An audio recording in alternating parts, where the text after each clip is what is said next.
ఏపీలో పాఠశాల యాజమాన్య కమిటీ ఎన్నికల్లో టీడీపీ గూండాలు బరితెగించారు. ఓ దళిత మహిళ పాఠశాల యాజమాన్య కమిటీ చైర్మన్ అయితే టీడీపీ నేతలు ఆ ఎన్నికలు రద్దు చేయించి ఓడిపోయిన తమ ప్యానెల్ గెలిచినట్టు దౌర్జన్యంగా ప్రకటించుకున్నారు. ఇది గుంటూరు జిల్లా పెద్దగొట్టిపాడులోని జిల్లా పరిషత్ ఉన్నత పాఠశాల. స్కూల్లో పాఠశాల యాజమాన్య కమిటీ ఎన్నికలు నిర్వహించారు అధికారులు. 3వ తరగతి నుంచి 10వ తరగతి వరకు ఒక్కో తరగతికి 3 సభ్యుల చొప్పున మొత్తం 24 మంది సభ్యులను ఎంపిక చేశారు. వీరంతా కలిసి చైర్మన్ని, వైస్ చైర్మన్ని ఎన్నుకోవాలి.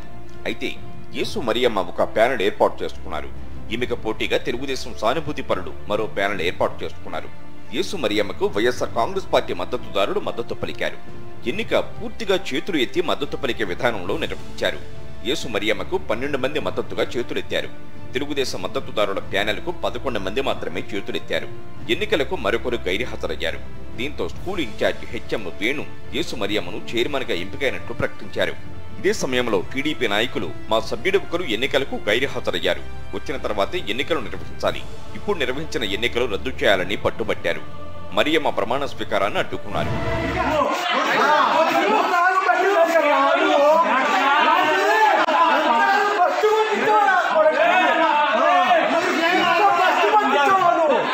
దీంతో పాఠశాలలో ఉద్రిక్త పరిస్థితి ఏర్పడింది. వైఎస్ఆర్సీపీ మద్దతుదారులపై టీడీపీ నేతలు దాడి చేశారు.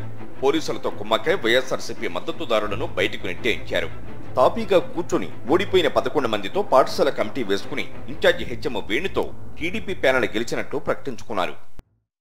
తర్వాత చైర్మన్ గా కూడా నన్ను ఎన్నుకోవడం జరిగింది. ఎన్నుకున్న తర్వాత ఇక్కడ మరి అగ్ర కులస్తులు వచ్చేటప్పటికి దాన్ని రద్దు చేయడం జరిగింది. రద్దు చేసిన తర్వాత మళ్ళీ అగ్ర కులస్తులు వచ్చి ఇక్కడ గొడవ పెట్టుకోవడం జరిగింది. గొడవ పెట్టుకోవడం జరిగిన తర్వాత దాన్ని లేదు క్యాన్సిల్ చేస్తున్నామని చెప్పేసి అగ్ర కులస్తులను ఎన్నుకోవడం జరిగింది. ఇక్కడ మాకు న్యాయం జరుగుతుందా? న్యాయం జరగట్లేదు. దళితుల వల్ల కావటం వల్లనే జరగట్లేదు. మాకు ఎక్కడ కాదు. మరి ఇక్కడ అన్ని రక్షణ కల్పిస్తున్నాం అంటున్నారు. ఎక్కడ జరిగింది? మాకు రక్షణ లేదు. ఇప్పుడు